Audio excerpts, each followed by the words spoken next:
Yeah. Yeah.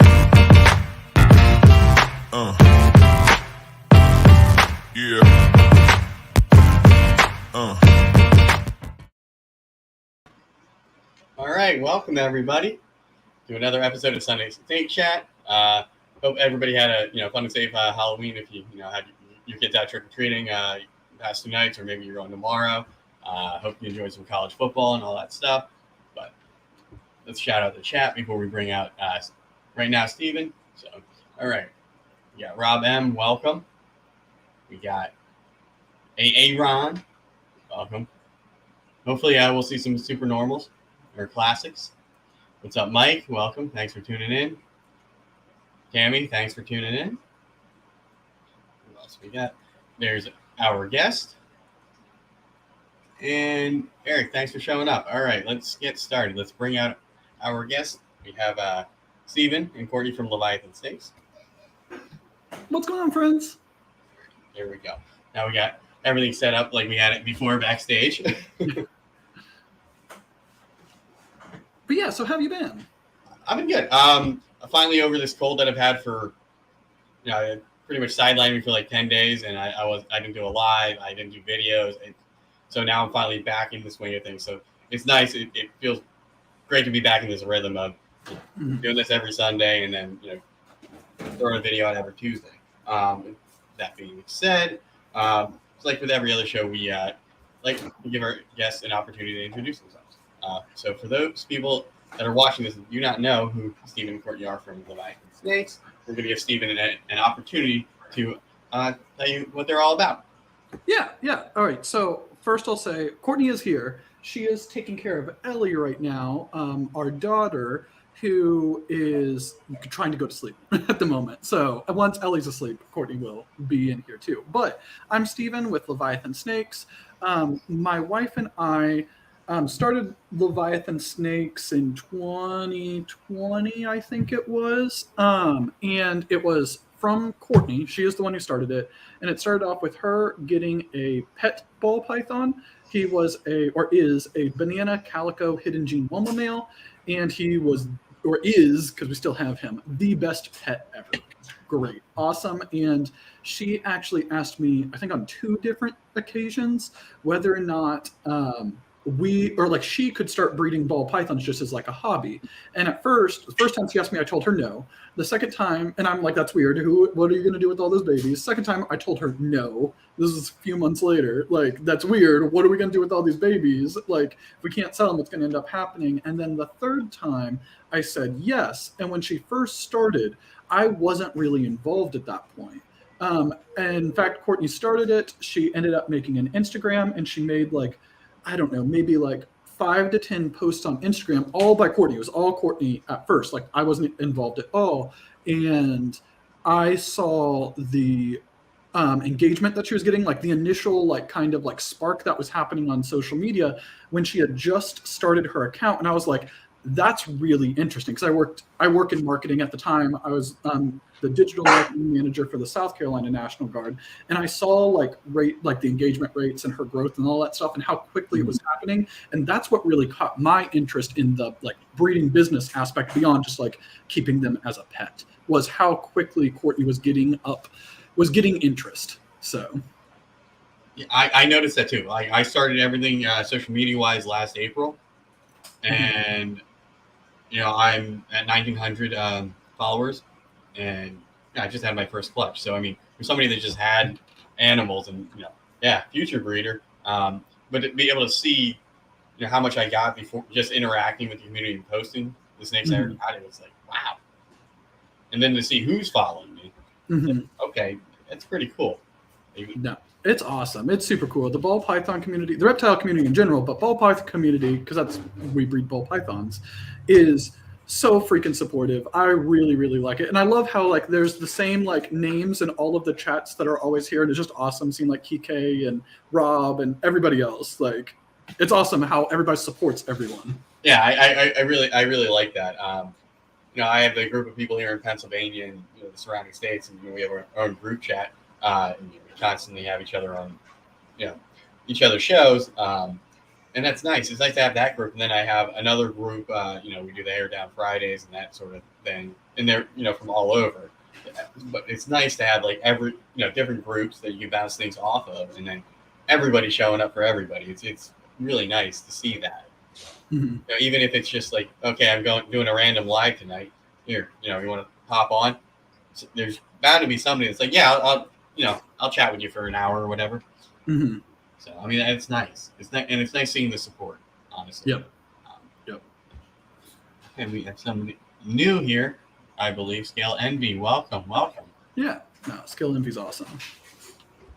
Thanks for tuning in. All right. So before we get into everything ball python heavy, here we go. We got Brandon.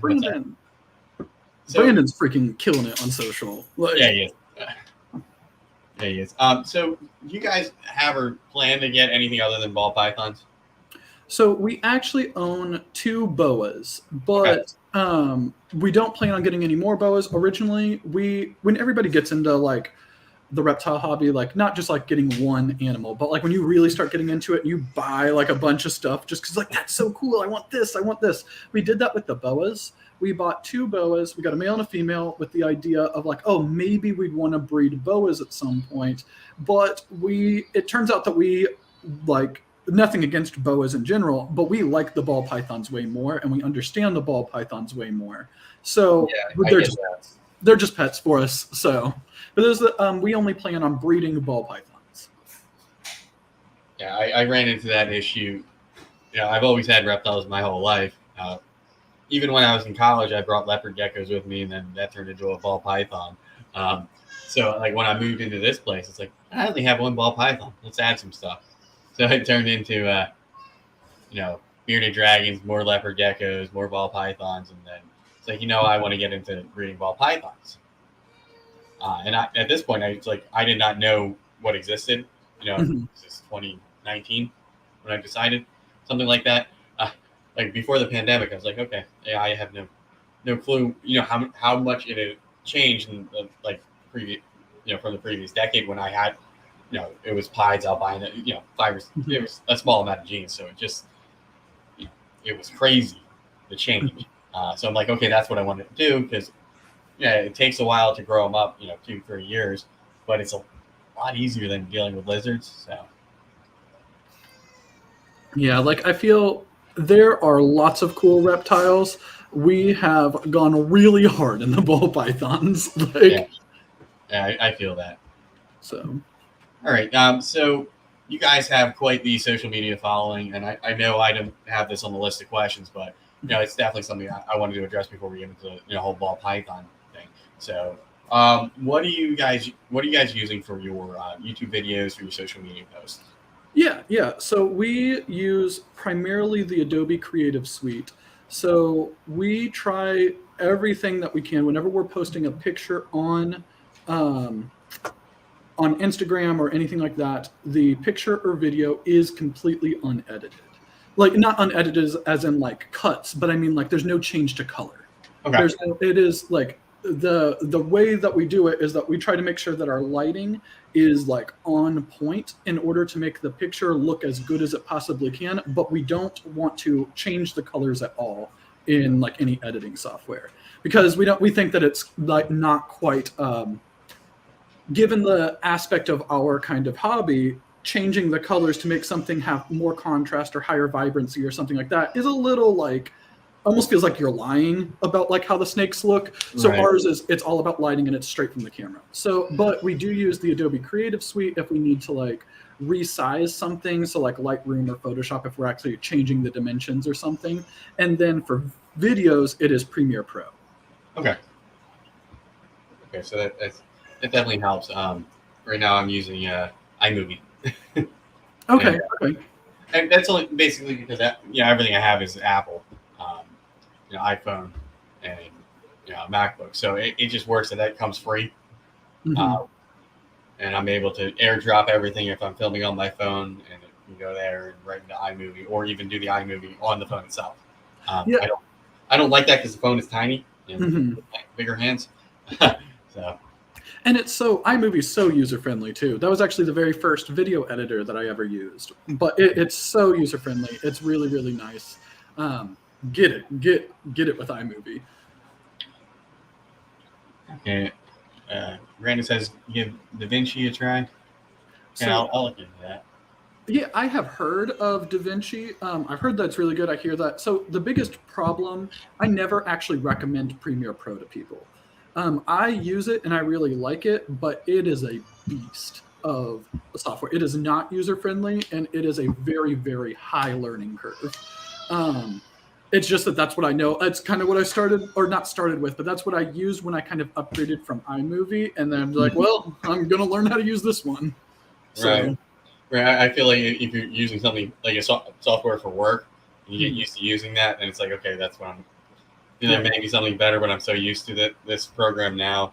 It's my comfort zone, or it's what you have access to too. Mm-hmm. Yep. I really like Adobe's products just in general when it comes to social media marketing in general. All right. So back to ball pythons. So do you have any advice for people that maybe in their first year of breeding, or just starting out getting into the hobby, getting their buying their first few snakes? Yeah. So there are a couple different ways that I feel like this kind of topic gets approached. I'm going to go with first starting into breeding, because I feel like that it's different than just like getting your first couple snakes.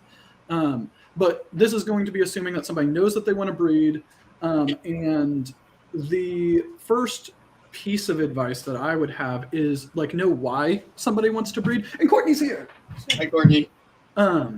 So my first piece of advice for like somebody who's new into breeding is figure out like what is the reason why they want to breed. Are they trying to recreate a specific combo that maybe they couldn't afford? And that's all they really care about. And it's more of strictly a hobby. Like maybe they've seen the Pompeii, they don't have the money to afford a Pompeii, so they decide they're going to make a Pompeii. Even though that is kind of pricey still to get all the ingredients, that is one specific like avenue. And in that case, it is just figure out what you're doing and don't overextend yourself, because I think that happens a lot. And then I think the other one would be is if you're trying to do it as a business, understand that you are trying to do it as a business and treat it as a business as early as possible, way before you ever have your first clutch. You don't have to wait to be like, well, I don't want to make a YouTube presence or Instagram presence or anything like that until I've actually hatched out babies. By that point, you will have, it's going to be way harder for you. What's your thoughts on any advice to somebody who's deciding that they're just getting into breeding? Just general advice to people getting into breeding. You need more rodents than you think, and you need more space than you think. Yeah, that's a good point. Yeah, that's something that we ran into. We were pretty self-sufficient on rodents. We were pretty content. We had about 20 adults and then like a handful of hatchlings, because we had like 6 clutches last year. And we were self-sufficient and we were happy. We were actually producing enough that we were selling frozen thawed and selling live to other folks. And then when I got pregnant, it was like, oh, I'm not taking care of all these rodents. Yeah. Let's just have enough that, if we weren't able to get rodents or we needed to feed live to picky eaters, we would be good. So we just kept our ASFs, some of our ASFs and some of our mice. And the thought was, oh, we'll just get back into it after we have the baby. And in the meantime, we bought about 40 more. No, yeah, about 40 more adults. Yeah. And getting back to self-sufficient, we didn't have, like, the amount of tubs that we had wasn't sufficient to get us back up to, like, we were just never able to get past the hopper stage. Like, we needed the hoppers for the hatchlings, so they never grew up to mediums. They never grew up. So, you need more rodents because you need them all the time. Yeah. When I've been to Chris from BNS Reptilia's place, he's got a whole shed full. And, he's got quite a few animals, but in looking at the amount of reptiles he has compared to the amount of rodents he has, now he does sell some on the side as well, but it's just like, wow. And I have 4 tubs and, some overage in aquariums when I need them. And it works for me with my 20 some odd snakes, minus the hatchlings. For us, it's easier to be self-sufficient when we have rats, but we just don't have the time for rats. Yeah. ASFs, they take so long to grow up.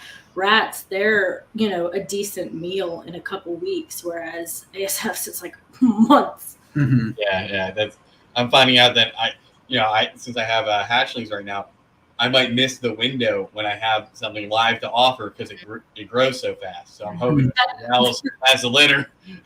That's why the boas are nice. Um, They don't get too big for boas.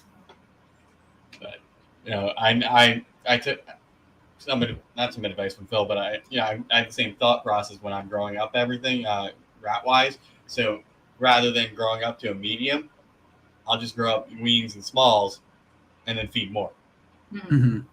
Rather than take the time and space to grow something up to that size. You just get too small, something like that. But yeah, I definitely think that's good advice. Make sure you have rodents or the ability to feed all these animals. Mm-hmm. Anything on the snake side about getting into it? Like advice? What do you mean? On advice for about size. Because I've seen people that just started and they went out and bought somebody's collection, bought and a lot of animals for just getting into it. Yeah, I mean, we bought a handful of breeder-sized females when we got in, and we were happy with the number, because we had 6 clutches our first season. That was super manageable for us because they were a lot of first-time breeders, so a lot of 6-egg and 5-egg clutches. I think if we had gone into it with the amount of babies we had this year, it would have been exhausting. And I know people who have on their first season done like 20 clutches, and that I wouldn't recommend. Yeah, I mean, I'm having my hands full with one clutch. Now, unfortunately for me, 4 of the 5 are picky eaters right now. Mm-hmm. They're not eating on their own, so yeah, frustrating. I think that, and I think we've talked about this in the past. I don't know if it's one of our videos or if it's been on a live or something like that, but I think that one of the people get in and out of the hobby all of the time. Like everybody sees it. Everybody will see like somebody who's been in the hobby for a few months, and then they get a post up being like, hey, circumstances changed and I have to get out of the hobby. And this isn't like a value statement thing on like that being a good or bad thing. It just is. And we think that one of the biggest reasons why people get out, it's probably like almost always a contributing factor, if not the main reason, is that why people get out of the hobby is that they produce hatchlings and they're not able to sell the hatchlings in a like fast enough time or for the prices that they thought that they were going to get. And then when something else comes up in their life, they're like, well, I can either sell these animals and just get my money for it because I shouldn't be breeding more when I can't sell the hatchlings that I already have. And I think that what happens is if you jump in too fast, like you get like, let's say 20, 25, 30 clutches in your first season and you haven't built up a good way to sell your animals, you're going to get flooded with hatchlings that you're going to have to like care for. You're not going to be able, or you're going to have a difficult time selling them. And then you're going to be like, oh, nobody's buying ball pythons anymore. The market's saturated. I can't sell any of my snakes. I'm just going to get out. And so I think that is the trouble with jumping in too fast. I think that if you go slow with, I would say between 1 to 5 clutches your first season, and then kind of slowly building up from there, you'll be able to like, okay, if you can sell all of the babies in 1 to 5 clutches, when you have 6 to 15 clutches, you'll probably do a good job with that too. Right. And if you can sell 15 clutches worth of babies, you can probably sell 25 clutches. Right. Because at this point, you have some brand recognition. People know your name. You might have repeat customers if they had a good experience, or you're working on something. Maybe you produced the female this year, for their project, and further down the road, oh, you hit the male that you don't need, and then like, well, hey, you bought this female. Do you need the male? Oh yeah, great, awesome, another sale, repeat customer. For me, had I just been absent from social media, I'd be trying to find a place for these snakes. On Facebook or something like that. but already thanks to one's going thanks to Jeremy's 1K subscriber giveaway. So that was an easy one to get rid of. And then I have two more on hold from somebody I met through Instagram. Last year. So I mean that's nice. So I just have one snake left to move, and it's a female. So I really, if I sell it, great. If not, I don't mind growing it up to, make some more cool champagne stuff in the future. I'll have two chances at making that all gene animal that I would want. Mm-hmm. All right. I still hear you in the background.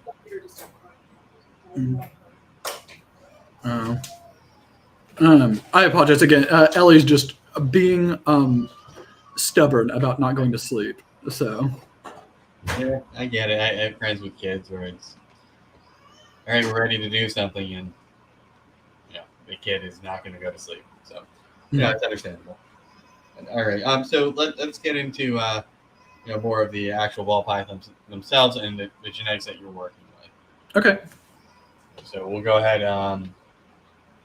I will add the other camera to the stream, and then I will go ahead and put it on in the big screen when you're all right. All right.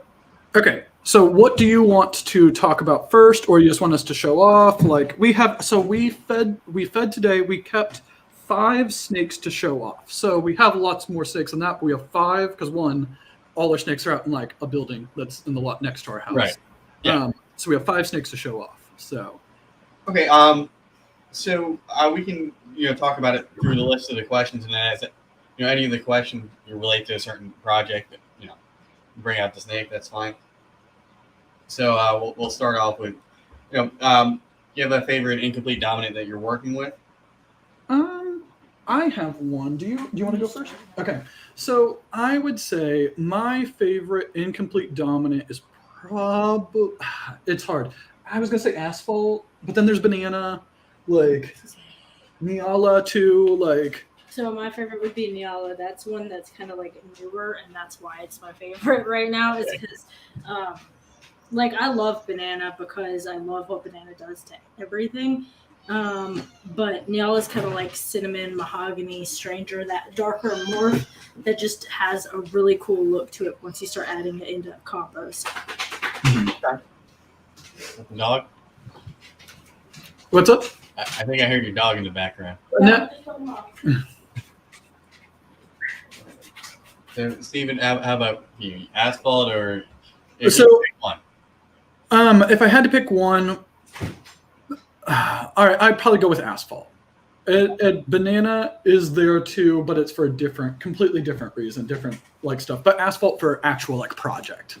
Okay. Is there anything that you're not working with that you want to add? For me, is lace. I've been talking about lace for a year now.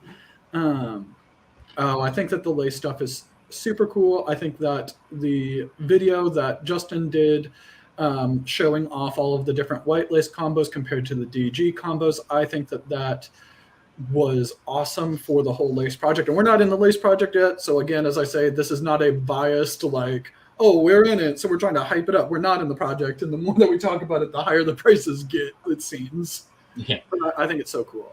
All right. So Chris from BNS has a question. Where are you guys taking Niala to? So Niala looks the best to us so far from what we've seen in clown. So we have an albino clown female that we're going to be pairing our Niala clown male to. So we're going to get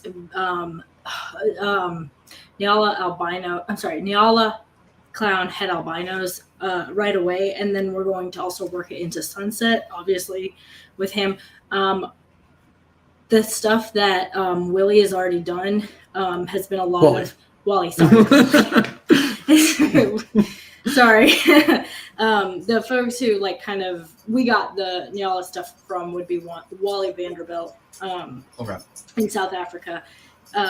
He's done a lot of yellow belly banana clown stuff. And so we don't want to just produce exactly what he's already done, but they look really cool. It looks really cool. So we're going to go Niala Freeway, Niala Sunset, all of that with clown as well. Okay. That's cool. But yeah, like I'm stoked for it. This year we are doing, I think we have 5 Neala clutches or Neala clown clutches for 23. We have 2 Neala het clown females and then a Neala clown male. Yeah, so I think this year it's going to be the Neala het clown females, Neala Mojave, or Neala het clown female, Neala Mojave het clown to a disco fire possible inchy clown male for those various combos, and then the Neala clown male that we have to a banana blade het clown, and the albino clown. Yep. And then I'd have to look at our notes. We have all of them, like trying to remember them off the top of our head. Yeah. Also, we've been debating on whether or not we're going to pair him to our leopard yellow belly sunset female this year, or if we're going to pair her to a female maker banana inchy orange dream asphalt. We're not sure exactly what we're going to do with her they yet. both have a lot of females that they're going to, so it's a little like working out the math of how many girls one boy can go to. Right. And you don't want to, overextend the male and then miss on, what you slug out a female. wanted to hit on. So I have some first time males and I'm really leery about, okay, you're going like once a month until, I start seeing something from the female. And I don't want to, overuse the males or get them off food and just have my season be ruined because. So, here, I'll still wait. I'll wait because we don't have the Neala clown. He's one of them that we didn't bring. Okay. So thank you to Boza for sharing all their links in the chat. Links to Steven and Courtney's social media and everything are in the description below. Yeah, for Morph Market, we need to update that. Yeah, we got new floors this past week, so the house has kind of been out of commish for 2 weeks, and we take our pictures inside for Morph Market. Gotcha. All right. So one more question about the incomplete dominant genes. Do you feel anything that people are sleeping on? That maybe was big back in the day. Needs to come back. That sort of thing. I think mahogany. I think that mahogany is popular, and there's a specific project where I think it's really popular, and that's like sumapides. Right. But I think just mahogany on its own, whether it's in banana, I just think mahogany looks really, really good on its own, and I'm surprised that it's not in as much stuff. I feel like that red stripe is more popular than mahogany, and I think mahogany on its own is way more dramatic than red stripe is. I love red stripe too. I don't have anything against that. So I don't think I have one. I feel like anyone that pops into my head, I know at least someone who is all about it. So yeah. I feel like there's, we really like actually hidden gene Woma combos, but we hatched out our first hidden gene Woma that had a wobble this year, and we're kind of on the fence about continuing on with the hidden gene Woma after that, just because we don't sell babies that are in any way have a genetic defect. So even if it's a wobble, that's one that we can't sell, and I don't want. So we have a boy right here who is from our disaster clutch of the year, who was born with one eye. So this boy actually has someone who is gonna take keep him. It right. Yeah, I can see. But so he's just a Mojave, a het clown. But if you can see, he's only got the one eye. This one's perfectly fine. And then, sorry, buddy. This one is just completely missing. Huh. Well, can I see him real quick? Sure.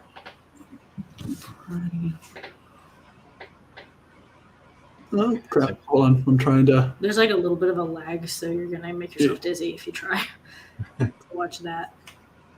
I'm trying to get. Okay, you can see it there. Yeah.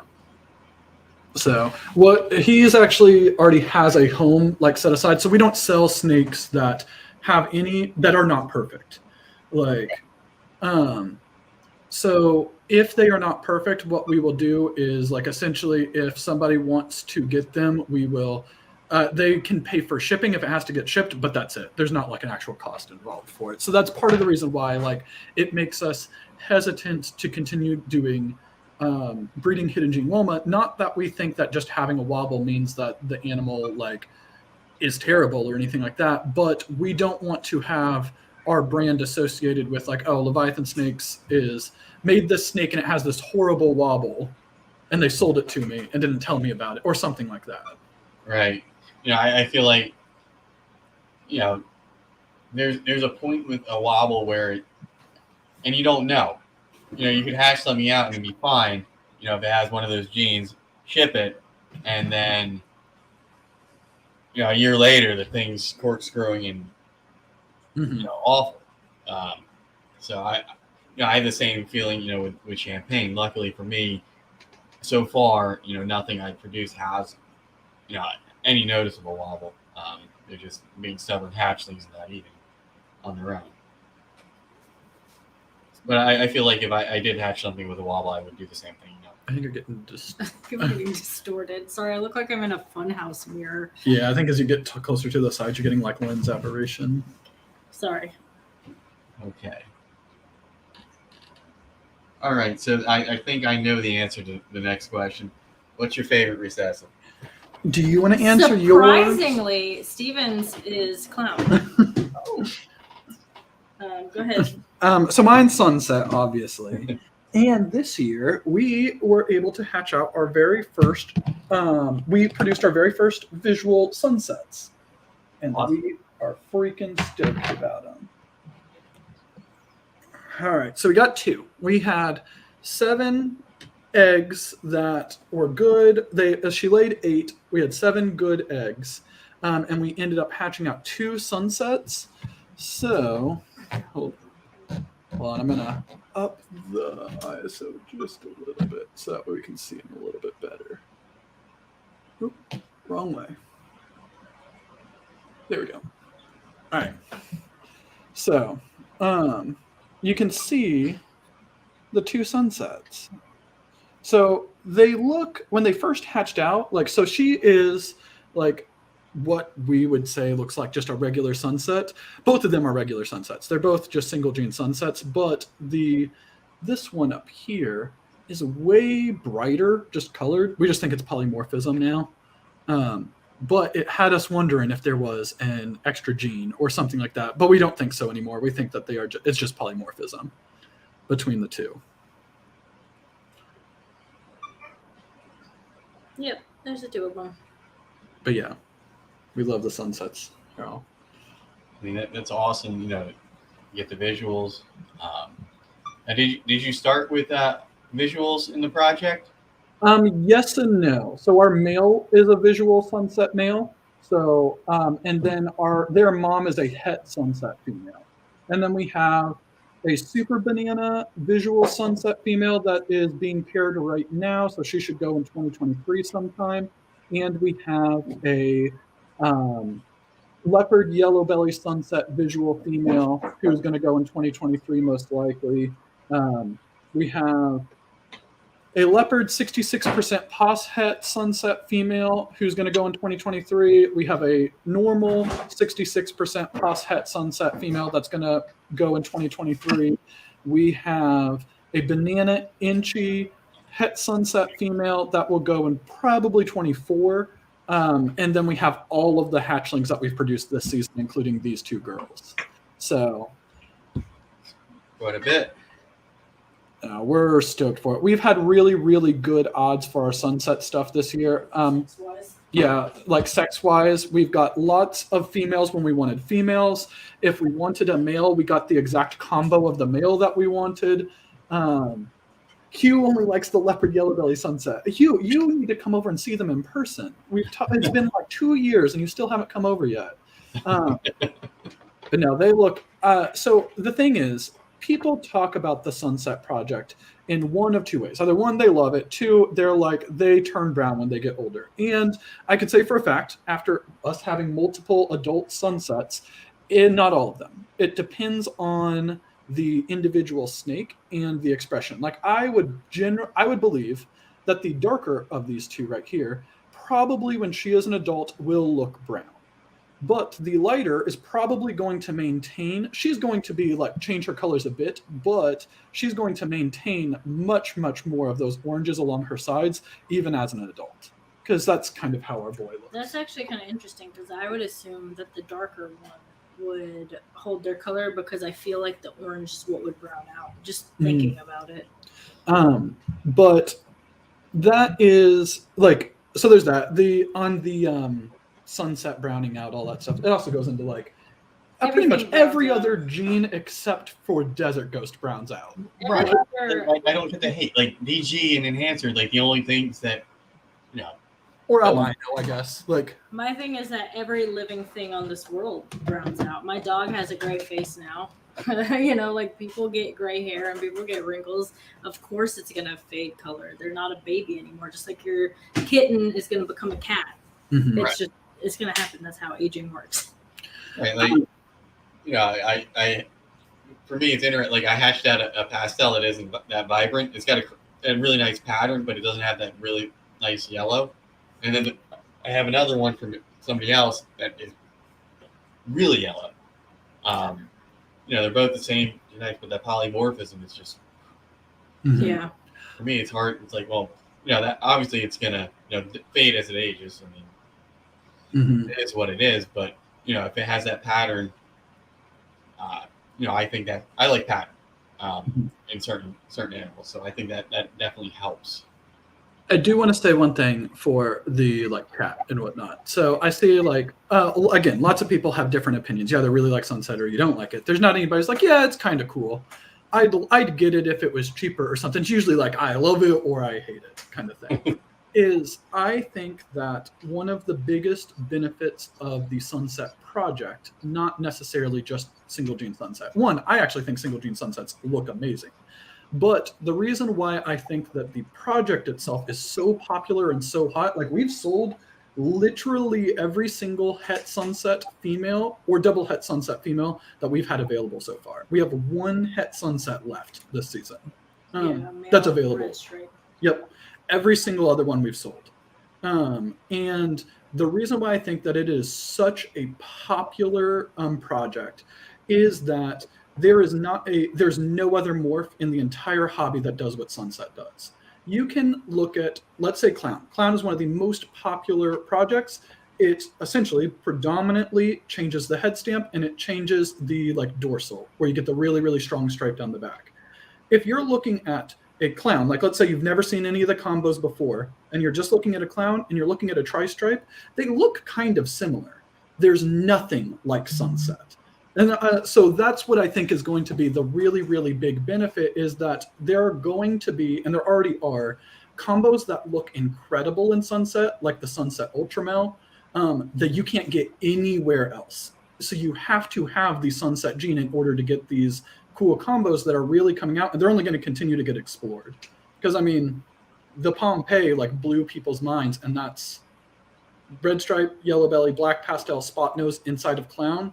I think the most we've really gotten in Sunset combos right now is like 2 or 3 genes into Sunset at once. Right, and we don't know if there's something else that, you know, might be, you know, outside of the box as far as, you know, other pairings go.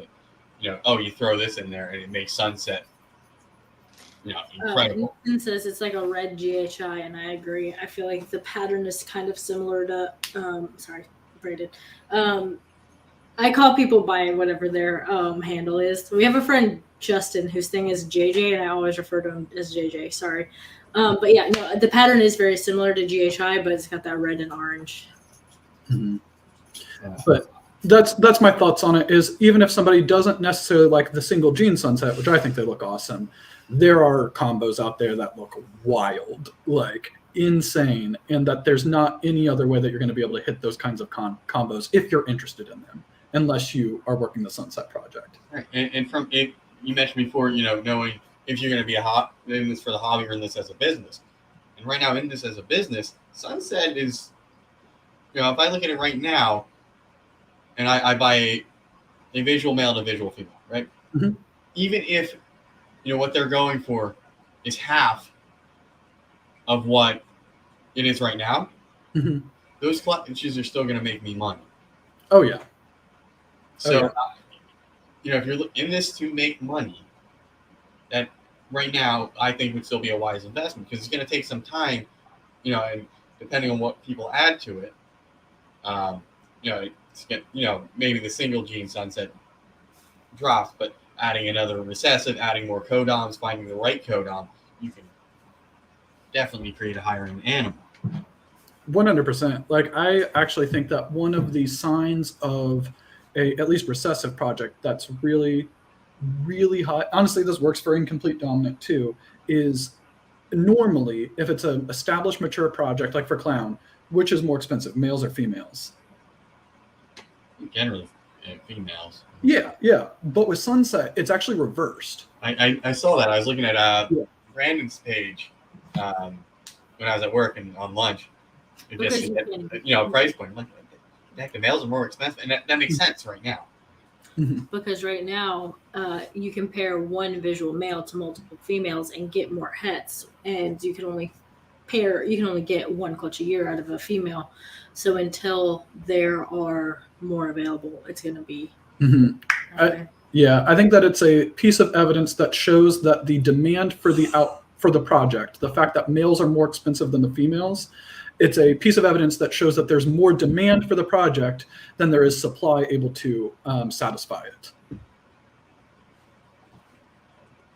Yes, yeah. I mean that, but let's say even off of the money thing, let's just go.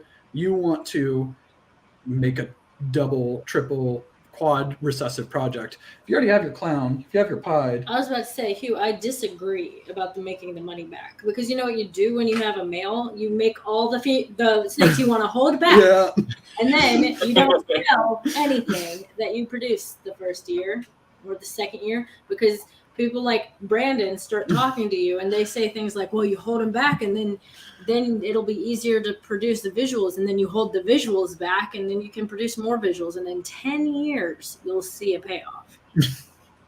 We have gotten a payoff from the Sunset Project. I'm just trying to get them to sell more snakes. That made me chuckle. Yeah, Hugh, the het males are not. They're not bringing in the dough. The het males for the Sunset Project are not where the value is. There are a lot of het males that are available.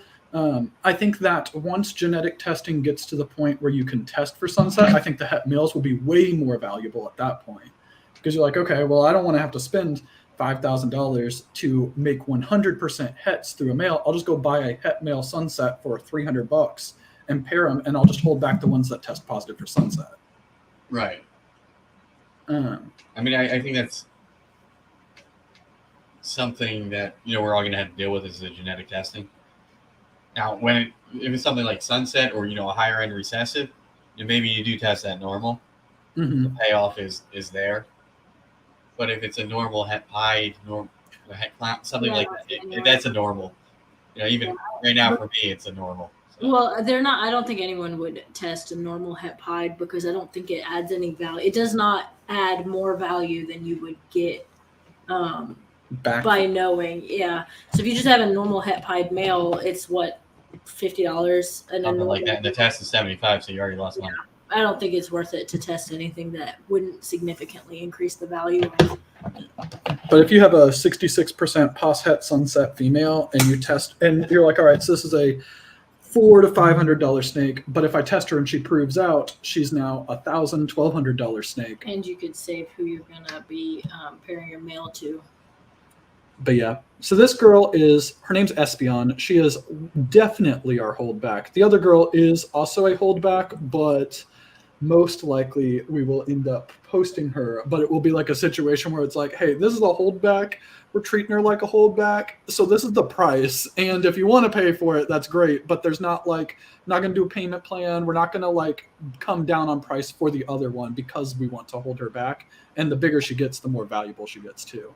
Right. It's one of those. Here's what I'm posting at. If you're willing to pay it, fine. If not, we're fine holding it. I get that. But yeah, I just think that they look super cool.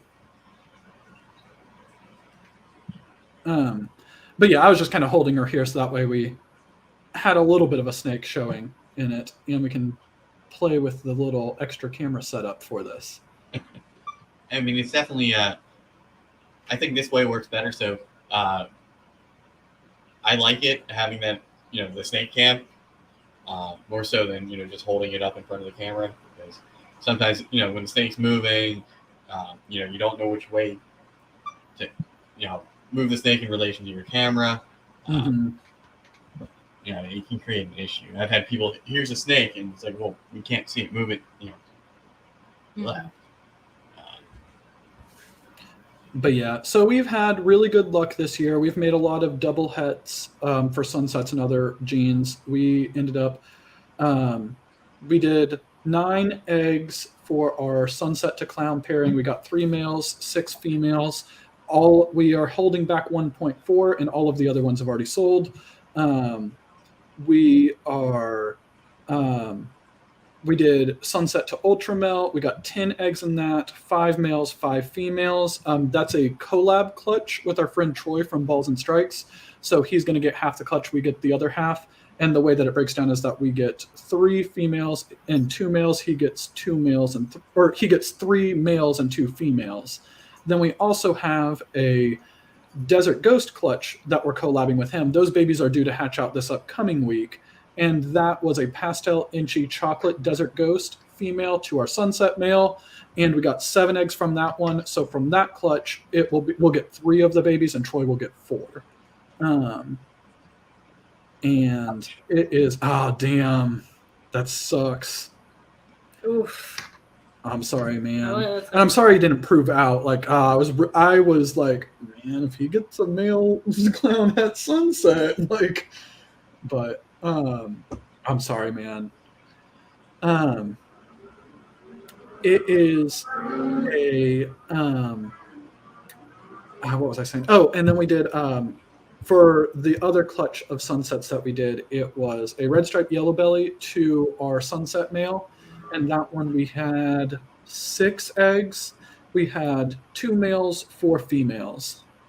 And then our sunset to het sunset, we had 7 eggs, 3 males, 4 females. So we've done really well so far.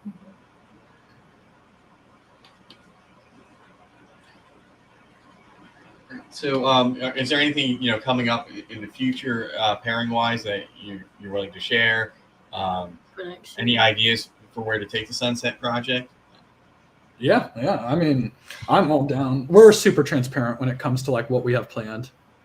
Yeah. So, big ones that we're going to get into next year with our pairings. We're trying for some sunset freeway stuff, and specifically sunset super asphalt. So we are.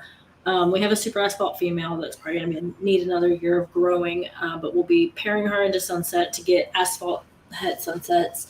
And then we have a female maker banana, Odie, and she asphalt male that I think we're going to pair to our leopard yellow belly, possible yellow belly sunset female to hopefully maybe even get a freeway het sunset there. But yeah, so asphalt is a big one that we're pairing into sunset. Nyala, obviously we want to get into sunset. And then we should be producing quite a few just banana sunsets next year. And then we want to start working things into that banana sunset. So we've got a red stripe yellow belly male, red stripe yellow belly het sunset male. We will be pairing to our super banana sunset female in a couple years. And then we've got the ultramel and the DG. Mm-hmm. One thing that we want to do, this is longer term, not like anytime soon. Ultramel pied, yeah. Yeah, the ultramel sunset pied is the triple recessive that we want to work towards.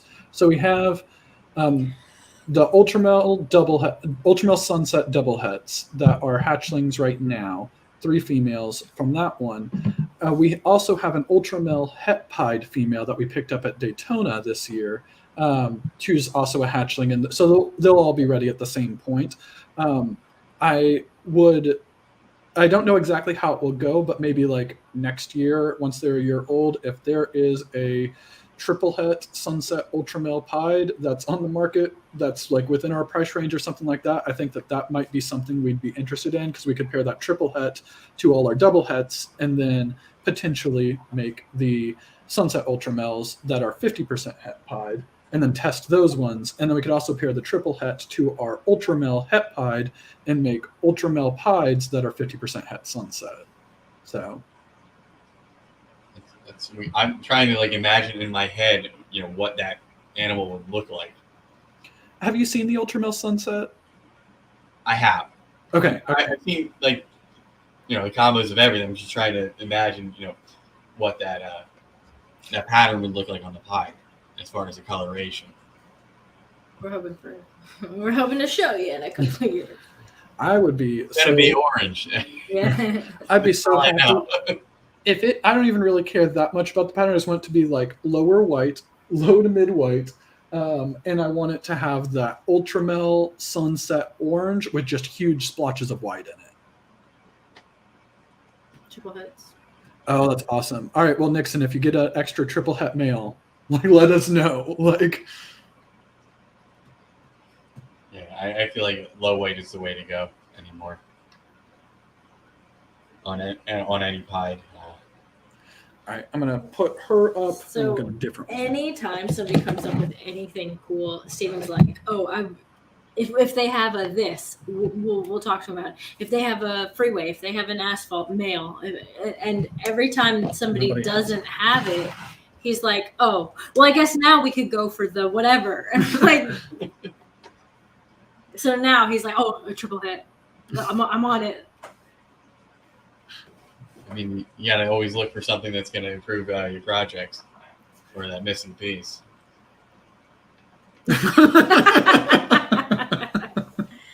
All right.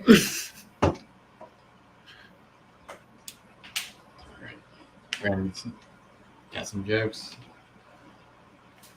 So we covered it, your anticipated pairings, that sort of thing, at least for the Sunset project. Is there anything else that you're working on, or is it just heavily Sunset at this point? A lot of the asphalt stuff is going to be exciting next year. So we have a Mardi Gras female. We have a red stripe yellow belly female. We have who else is going to have? Atlas leopard, yellow belly, sunset, a pastel clown.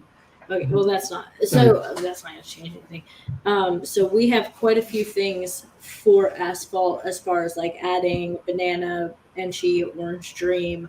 Yeah, red stripe into freeway and into super asphalt. And then we're also going towards super asphalt clowns and freeway clowns. So those are some, I think we're going to have some really cool freeway and really cool super asphalt stuff for the next couple of years, because we have some really cool asphalt, just asphalt. Like we have a banana mahogany black pastel asphalt female who's going to go to our we're going to pair to asphalt male. So like we're really excited about our super asphalt stuff and our freeway stuff. Nice. I like that, the idea of taking a super and it acts like super and pairing them and knowing what you're going to produce. Yeah, because you're going to hit either the acts like super or the one that's not the super. Offspring. So I mean that's great. There's no need for genetic testing there to figure out, you get yellow belly or asphalt or whatever in that complex that you're working with. So, I think one thing for us, we do a lot of our breeders are allelic pairs or acts like super or supers. We have very little chances for normal. Do we have any chance? I don't think we had a single normal this year. I don't think so. I think we had one clutch that could have produced normals, and we didn't get any. But almost all of our clutches are allelic pairings. And we have like hets. or recessives. Yeah. I don't think we had any normal hets. Oh, the sunsets? Oh, yeah. And yeah, sorry. I guess we did. We had like a one that we couldn't tell if it was a normal or a granite female. But other than that, we really don't have any chances for normals, just because like we'll have a butter Mojave or a super pastel or super mystic, super this or cinnamon enchi, freeway, stuff that no matter what they're going to get one gene or another. Yeah, I like that because you're not, dealing with just a normal. You got to find a home for it, and it's what, $25. Yeah. At some point, feeding it is now costing more than your return for that animal. So actually, I do have a question in here about that. So what do you guys do in that situation? Or even if you're working possible recessives and you miss. We like a straight up normal. Honestly, straight up normal or like a single gene. We don't have any issues selling those. Yeah, we don't. We sell. I don't know. I think right now we've had about 100 snakes this season, and we've probably sold about 30 or 40. So we have 2 females from last year that are female normal het albinos, and they are the only 2 snakes from last year that we didn't sell. And I think it's because we're not really pushing them. We don't bring the price down on them because they're only getting bigger. And I think once we go to like the right show, they'll be like, oh, that's 1,000-gram het albino female. Yeah. I'll buy her. And we have some Toffinos. I think there's one. Yeah. Here, I'll get the Toffino. We have some Toffinos that I think we'd probably be very willing to do a male Toffino and kind of throw in the female het albino. Just if somebody starting off breeding was interested in a pairing like that. But when it comes to just straight up normals, normal het albino, normal het clown, we don't have any problems selling those at shows because people who are getting a pet, they're going for the lowest price, the prettiest snake for the lowest price is how I see. So this is a Toffino that we produced this year. We had it was just an albino to a toffee, so the entire clutch was Toffinos. Do you want to bring it up just a little bit because it's not focusing? And I love them. I love how they look. I think they look fantastic. I love the color of them, and it's just not focusing at all. There we go. I love the color. I love the darker eye. I love the darker, the lavender instead of the white, and the way the colors have come in on these. They actually are not selling nearly as well as I thought they would. Oh, there we go. Yeah. Wow. I thought that they would just kind of be ones that at shows. Yeah, I thought that they would sell really well at shows because they hold their color so well. Their color only improves. But 3 out of the 7 were really snappy, and since they're going towards pet owners don't want those. And then out of nowhere, we sold a girl. Right. Yeah, we sold the sweetest girl that we had, and it turns out everybody had their eye on her, and they just hadn't pulled the trigger yet. So back to back to back, we sold almost all of them. All of the sweet ones are gone now. But yeah, so that's just a Toffino, but I think they're so pretty. Yeah, definitely. I try to make a couple pet clutches every year because we do so well on the pet market. Mm-hmm. Yeah, that's one thing I think, especially for anybody doing a ball python business, is we go towards the high end, but we don't exclusively do the high end. And we think that if you exclusively do the high end, you cut out a huge part of the market. I don't think it's just a huge part of the market. I think that if we're only selling to other breeders, we're going to run out of breeders. It turns into a MLM, or it turns into a pyramid scheme if you're only selling to other people in the breeding hobby. So you need to keep young kids who are going to grow up and want to breed. People who want them as pets. People who are entering the reptile hobby and don't have $8,000 to spend on a snake, like most of us. Sorry. This is one that's going to be for sale at our next show. So I think the pet owners are really important to keep things alive. With that being said, they are a lot more work and they spend a lot less money. Right. But yeah, this here is a Firefly Calico female, or Firefly Calico 100% het for VPI exanthic female that we produced, and I just think she looks super cool. I think she looks really cool. She hasn't taken a meal yet, which is a little annoying, but she's also like chubby from pretty, like the body condition's pretty nice for not eating. Yeah, so she's been out for maybe 3 weeks, and normally I would assist feed, but she hasn't lost a gram, and she looks chunky, to be honest. Like, I think she was a big baby. I think she came out at like 75 grams, and she's, Wow.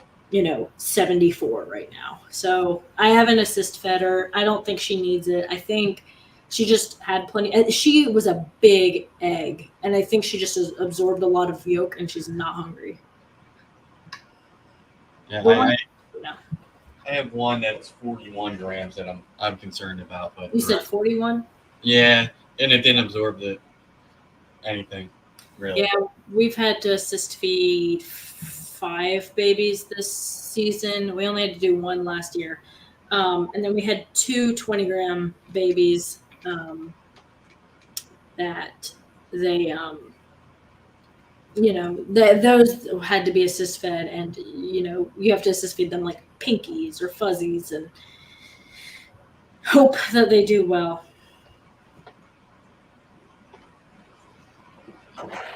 But yeah, exanthic was one of the first like actual projects that got at least me really interested in breeding. Specifically exanthic clowns. So now we've got, this season we made some banana pastel double het exanthic clowns, and then some pretty cool, just pretty cool het VPI exanthic. We're kind of on the fence about whether we're going to hold her back or not, because she's really cool, and I'd really like to see her in exanthic, but I don't think we have this. I don't know if we have the space for it.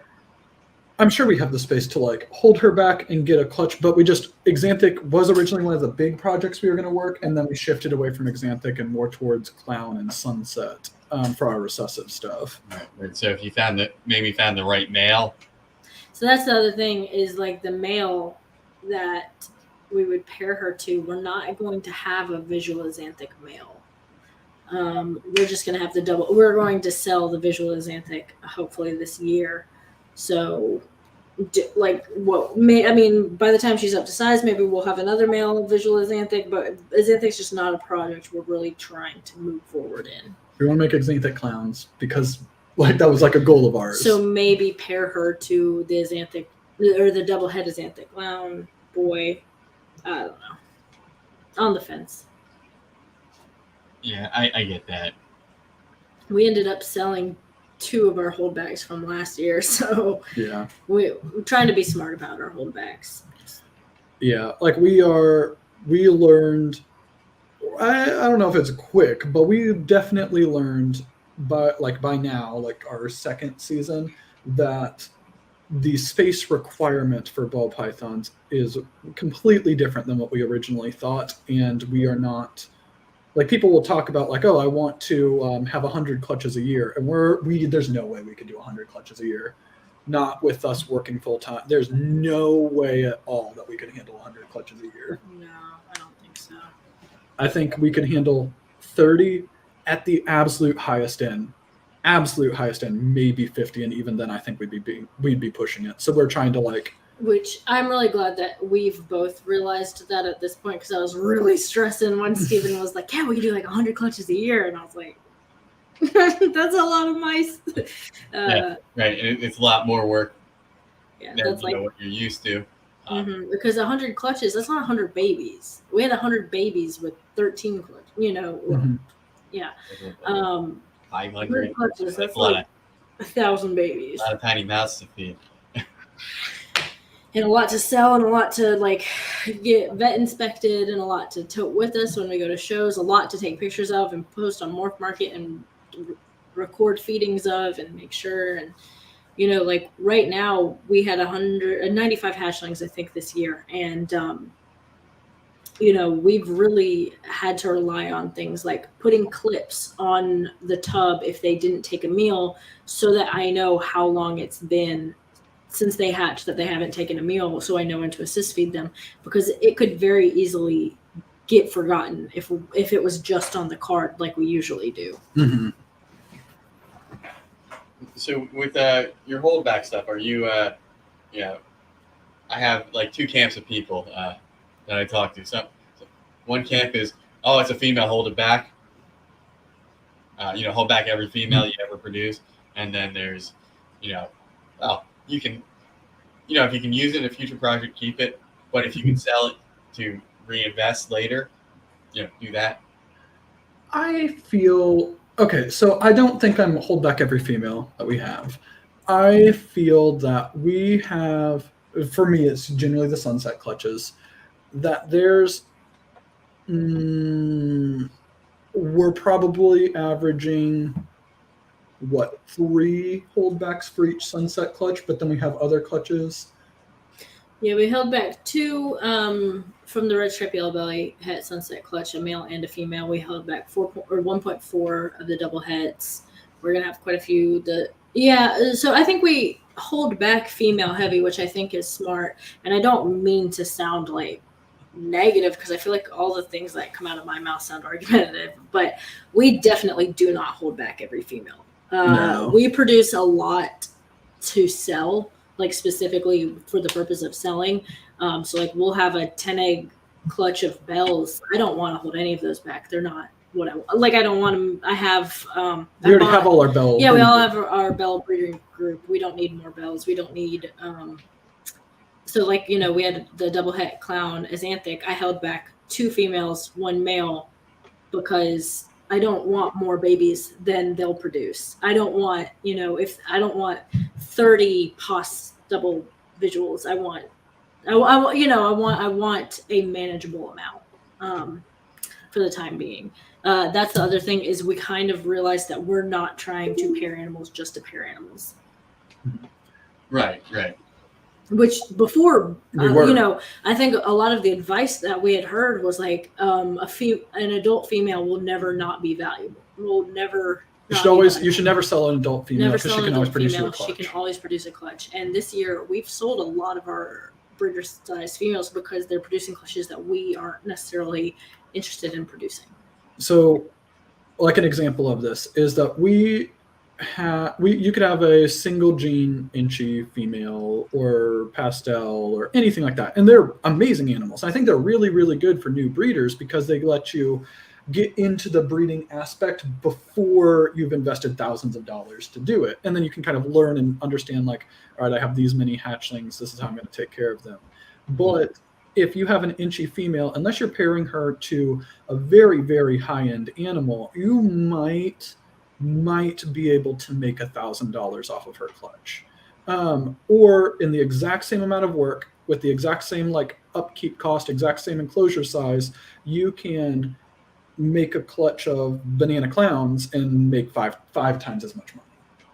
Banana clowns have definitely dropped in price this year, mm-hmm. But no, that doesn't matter. It is the same amount of work for that $5,000 clutch as it is that $1,000 clutch, and it's also the same amount of space. And really what we've realized isn't so much like that we can't sell those low-end animals, it's that we don't have the space for them for the other stuff that we have. Mm-hmm.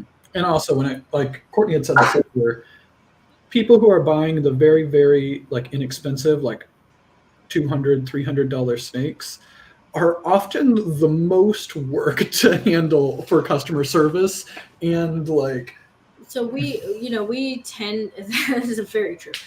We have had a lot of people that are pet owners and they want to have snakes that they know that they can handle. And I don't have any issue with that. And as a matter of fact, we've had several people who I've become friends with and who have purchased more animals from us that or referred other people to us. We've drummed up quite a bit of business with taking the time to be extra attentive to somebody who needed more work. But there's an equal amount of people who will ask that many questions and need that much help that don't even pull the trigger on purchasing an animal. And then they'll buy it from somebody else and then send a picture back to us and be like, hey, look at this thing. It's like we've literally spent like hours worth of like, time Yeah, talking. trying to make that sale. And then they're like, hey, you know, all that advice that you gave me, it wasn't any of it. And I bought this as random. And, you know, it is what it is. It's not like I'm mad about it, but it is awfully nice to have like a breeder be like, hey, can I buy this $5,000 animal? Okay. Done. No payment plan. Like, here's the. What's it eating? Yeah. Yeah. You almost feel like it's a scam. You feel like they're gonna do a chargeback. Like we'll let the money sit in the account for like a week before we even touch it because we're like, this is too good to be true. And then we'll have someone who, you know, has to push back, you know, come in to pick up their snake that they wanted us to put on hold for, you know, $100 4 weeks in a row until finally we're like, here's your money back. We don't. Right. Yeah. Like I have 2 on hold right now, and they haven't eaten on their own. So no, I'm not taking the money from the guy. You know, yeah, you can have them. You know, when they're ready to go and you pay me, I'll ship them to you. You know, they're on hold because, you know, they have to stay here anyway. I'm not going to ship them. Yeah, that's how we don't take deposits until they've taken their first meal. Mm-hmm. Not assist fed. Yeah. So we are have your money sitting there, and then, you know, something happens, and then okay, here's your money back. Sorry. Yeah. Mm-hmm. Yeah, we are very.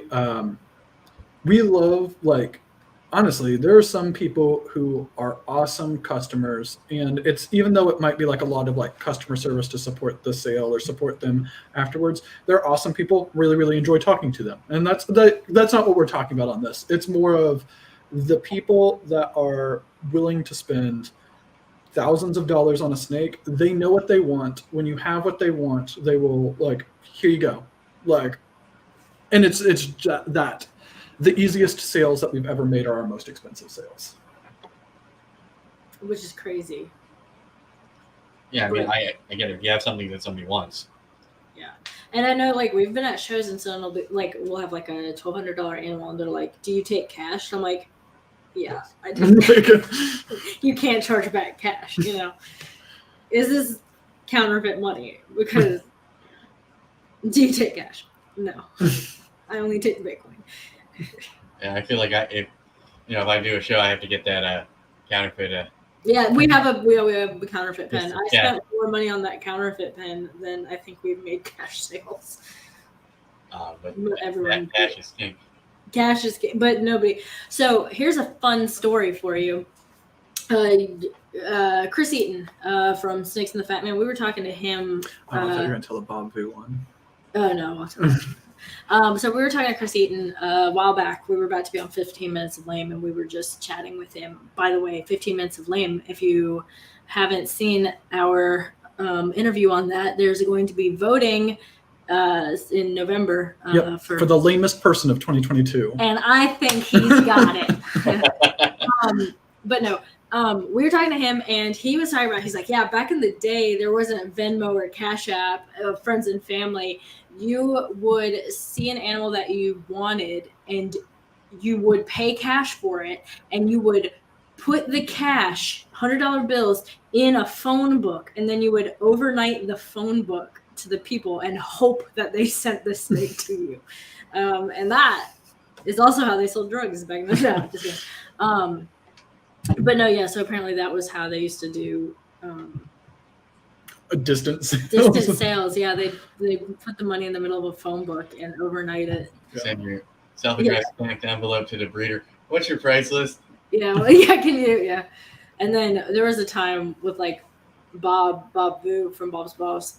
We spent quite a bit of money on the Super Banana Sunset that we paid cash for, and Steven has no. His bank account is USAA, so they don't have physical locations here or anywhere, right? They might have them somewhere. So he was going to the ATM because there's a max withdrawal amount. So he wanted this snake, And he's like, I'll pay cash. We'll come down there next week. Or here's like a $500 deposit. I'll pay cash for the rest and we'll come down next week. We've got to have this baby tomorrow or whatever. So just give me 10 days and we'll come down there. So Steven was going to the ATM literally the day after birthing a baby. He would walk to the ATM every day and get like an exorbitant amount of money out of the ATM and come home for like 10 days in a row. And then we had put him in little clips and he was like all nervous that he was going to be put on a list. He's like, they're going to think I'm selling drugs. I'm like, what drug dealer gets cash out of an ATM every day? That doesn't put you on a list. That's just weird. But yeah, so we go down there and it was the most expensive snake that we've ever bought. 10 days postpartum. Yeah. And while we're down there, I guess multiple different layers to the story. So she was 10 days postpartum, was very, very hungry, and we were supposed to meet Bob at his house at like 1 or something like that. And it's about a 3-hour drive from us. So as we're leaving, she's like, can we stop by Bojangles? Yeah, I was like, yeah, I'll come with you. I will drive 3 hours to Atlanta with you and our 10-day-old baby because you want me to. But we have to stop and get breakfast because I was nursing and I was hungry all the time because I just had a baby. And we had a baby. So 10-day-old baby in the car. We've like met Bob before this at like shows and stuff, but I'd been to his house one other time with our friend Troy, but we didn't like really know Bob. And I'm like, I don't want to be late and offend him. And he's like sitting there and waiting for us. No, we can't stop. And she's just like, are you serious? He literally told, and I think I was driving too. He was like, no, we can't stop because we're already 15 minutes. We're already 15 minutes late. We were supposed to be there at 12 o'clock, and right now it says we're going to get there at 12:12, and that is going to make Bob Vu angry with us. So no, we cannot stop and get food.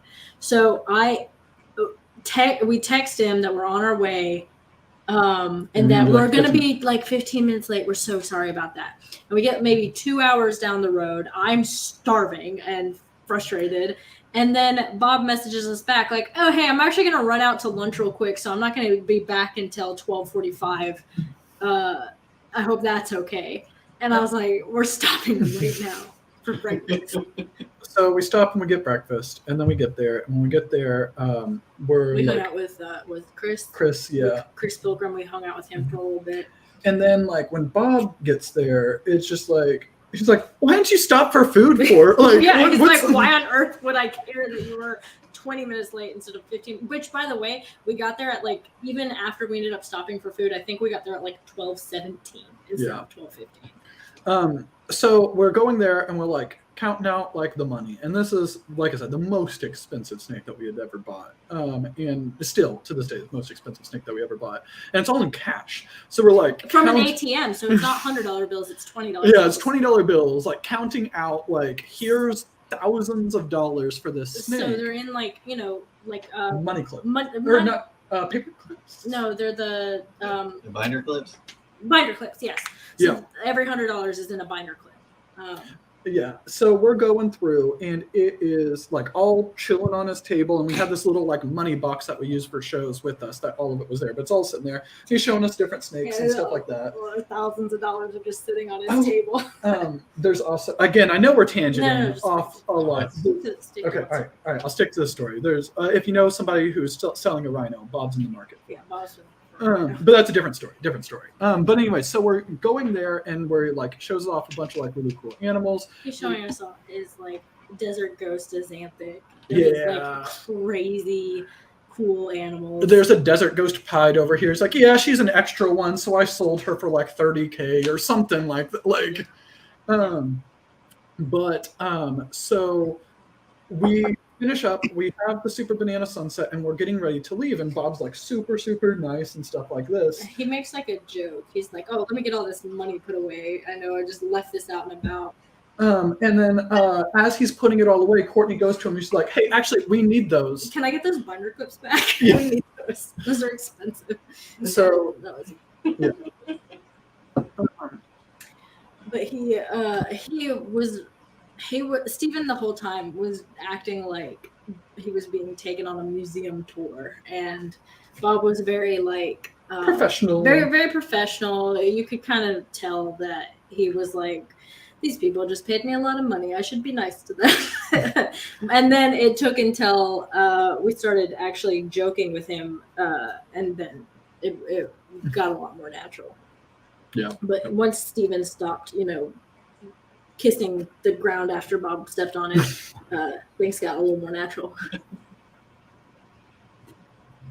Yeah, I still have yet to like interact in person with a lot of people in the hobby or industry. So like to be able to like go to Bob Boo's place or somebody's big place, I'd probably be like, yeah, it's really cool. That's exactly the face. It's wild. Like, Yeah, and he has a new place now. We haven't been to his new place, but it's wild. Like how much stuff that he has, and like every single animal that he has is like way better than our best animal.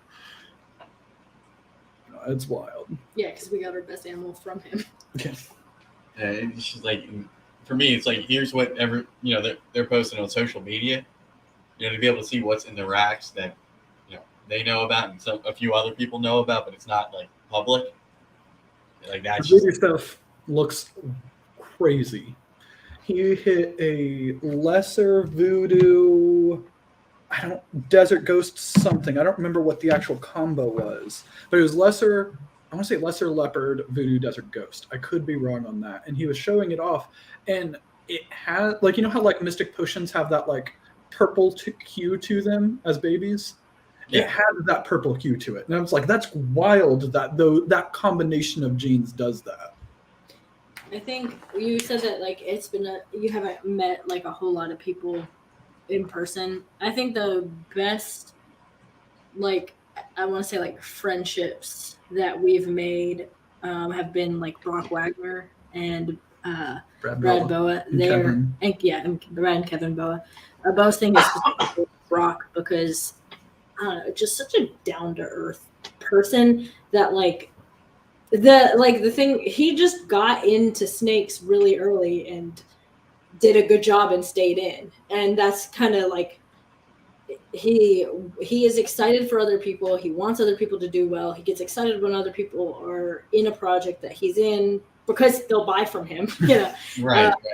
And, I think sometimes when you think of like one of the bigger names, you kind of think of them as like a celebrity, but they're just people. They're not, how like actual celebrities, it's like, oh, they're just people just like me, but they're not. When it comes to like snake breeders, no, they literally are because they just are in a weird hobby at the same time. Yeah, bro. I get a lot of things for not going to the big shows. So we go to Daytona each year, and we try to go to Tinley in March. Is what we're doing now. Are you Northeast? In Pennsylvania. You sound like yeah. That's what I thought. So you're pretty far from all of the bigger shows. Yeah, we have a couple smaller shows in Pennsylvania and the surrounding areas, but all of the big shows I have to travel and take off of work for. Not like that doesn't stop us. So it's fun. It's fun. I highly recommend if you're going to go to any of them, go to Tinley. Yeah, that's what I've heard. I'm going to try for October next year, but I have to put the time in like now. Yeah. For that weekend, and it'd probably be I can still get on the plane. Yeah, I do live by the airport, so but I'd have to plan it now. That way, I can tell my work and everybody that I deal with at work that hey, I am on vacation at this time. Do not schedule anything for me then. What do you do? So I work for a housing authority doing compliance. Mm-hmm. So essentially, I audit all the files, and then I'm the one that gets audited by various entities. So, if they schedule something that I have to be at, I have to be there. I'm the only one that does what I do. So I have to give everybody a lot of notice when I'm actually on vacation and unavailable. Yeah. So we go to Daytona and Tinley. We haven't been to Arlington. I'd like to go to Arlington soon. But like we went to Tinley for the first time in March. We didn't make October, but I think we'd like to do a wedding. We had a wedding, yeah. And isn't there something next October? Is it Annalisa's wedding? Yeah, our friend Annalisa. Well, it's the weekend before. Yeah. So The October one is really hard for us because there's a lot going on in October. Weddings. Yeah. Wedding season. So October Tinley is kind of hard for us to swing, but we really enjoyed going up in March. We actually went to dinner with Brock, Kevin, Corey. Ryan from Captive Bread Specialties. We went to dinner with a bunch of people, and that was a blast because people told me I was funny, and I rode that high for like till now, actually. So if you don't mind telling me, real quick, no, it was a lot of fun, and we got to meet some really cool people. Mm-hmm. I hate to cut you off, but we are getting close to that 8 o'clock point, and I don't want to, go too far over into Jeremy's show. I got to support my Pennsylvania guys. So, we're talking about big shows. We're talking about, meeting breeders, things like that. Talking about, investing heavily into certain projects. So, where do you guys see yourself within the next 5 years as far as breeding ball pythons? 5 years, all of the holdbacks that we currently have will be up to size, will have produced babies, and those babies will be up to size. Hopefully we have 1 or 2 different double recessive visual sunset combos and working sunset very heavily on like the multi-recessive aspect. I don't see myself ever working snakes full time. I think that even if we like made enough money for it, I like my job and the things that I do for my job, we can't really do for Leviathan. It doesn't make sense to do for Leviathan snakes. What about you? 5 years? I think it'd be cool to be working Leviathan snakes full time within 5 years because you would still have like a day job. But I also like my professional job, and I don't know. I think as far as the animals, I'm really hoping to have some cool stuff that we're producing. Obviously, I don't know. I'd really like for our to do more with YouTube. Within that time, and I'd like to have a rodent building. Yes. Yeah. We want to. So, like I was saying before the show, one of my current kind of like hobby kicks that I'm in right now is on the videography angle, and I would love to like us to work throughout multiple years on a like 1.5 to 2 hour long documentary style like video that's not just like here's an overview of ball pythons, but specifically following like a story. Like, so for us, we've talked about like if we could do a documentary, like an actual documentary kind of film that's focused on like us hitting the Sunset Freeway or the Niala project, or we have a couple imports from Africa that we have that if we did a documentary, if they actually proved out to be genes and stuff like that, we think it'd be really cool because there's not a whole lot of reptile documentaries, I don't think. Right. So like the whole project, from start to finish, here's, us buying, that's a long time to save up, what you could put out weekly, or, on YouTube. Mm-hmm. So it's, here's us going to buy the snake. Here's, the other snakes we're adding to the project. Here's lots of that. And then, the end product, holy crap, we, did that. I mean, that'd be pretty cool to watch. Normally it's just, an update video in most people. So I like that. Brandon had said that he says, I like my job too, but I want to be snakes only. I think the thing for us, the reason that we kind of stopped saying like, oh, I want to do this full time is I kind of realized that not only do I have to, it's not just make what you were making like salary wise, you have to make what you were making plus what you were making through the snakes for it to replace completely. Because if you make an extra 50 off the snakes a year, and then you're used to getting that 50 off the snakes, then when it goes up to your once it replaces your salary, you don't have that extra 50 that you were getting. It's just you're gonna have to take a cut at some point. You're gonna have to, and at the moment we're not willing to take. Right, and maybe you're lucky and you're at a place where you can retire and you maintain your health benefits. Because there's other things that go into it, not just replacing what your salary is. I mean, we're both, or I'm 29, you're 28, so we're a long ways from retirement. Because I know, like, my mom was a teacher, and when she retired, she has her health benefits, and now my dad gets them. So I mean, Mhm. something like that it's something people don't think about. It's like, oh yeah, I'm making $50,000 worth of reptiles. That matches my salary. Okay, good. I can stop doing it. Well, where's your health insurance now? Where's your employer match for your 401k? There's a bunch of other costs and stuff that people, maybe you need to be making $100,000 in reptiles for it to be feasible, and then have it happen every year. That's what we were saying. Is just like we can't just make 100 off because you've got all your health care benefits, and if one of us was to go full time, they would also be we probably wouldn't have daycare anymore. It would be stay at home parent, and it's just a lot. It's a lot. It's a big change. We talked about it when I was still on maternity leave, of me just not going back from maternity leave, and it turns out I like to spend money. I also like to spend money. We're great on the saving part. All right. So in the next couple months, are there any shows that you guys are planning on attending or vending? We're vending Show Me Snakes Grovetown in 2 weeks, November 12th and 13th, or 13th and 14th. Cool. 13th. Mm-hmm. Well, that's something I want to do at some point. If I have the inventory. I'm kind of hoping that I don't have the inventory, because that means I will have sold everything and I don't have to go to a show and spend the money, set up the table, and make sure I have nice stuff. As far as marketing and signage, so that's definitely cool. Best of luck to you at that show. Hopefully, you don't come home with anything except for money. Yeah. That's actually what happened on our first show we ever vended. Yeah. We sold out. All right. So, where can everybody find you on social media? Instagram, it's Leviathan.Snakes. It is our main platform. It's probably the easiest way to actually get a hold of us. I would say if you are actually trying to get a hold of us though, and you want us to respond, for sure respond, send us a message.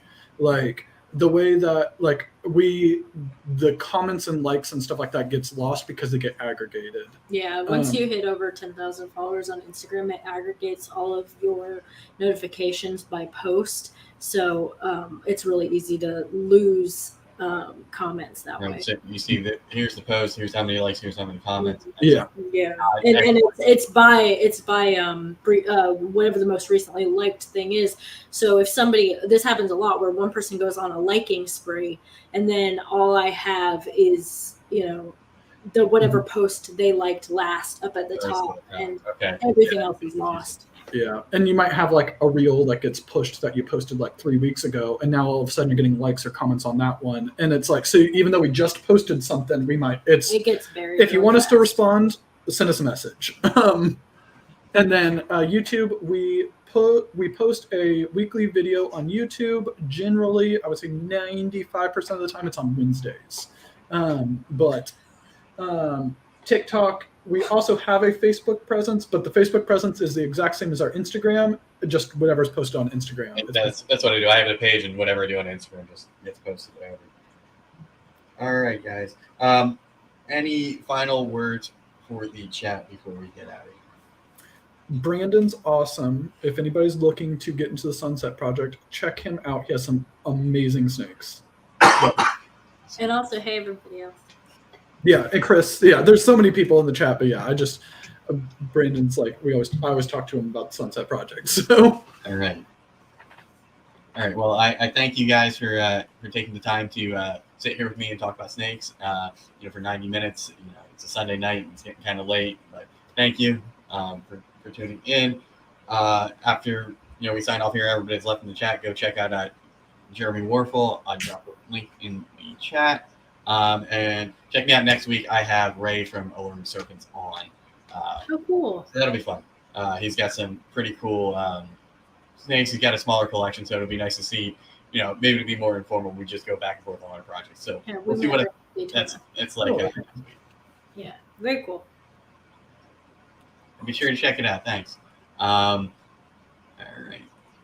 Brandon says thanks for the kind words. Thank you. All right. We'll see you all next week.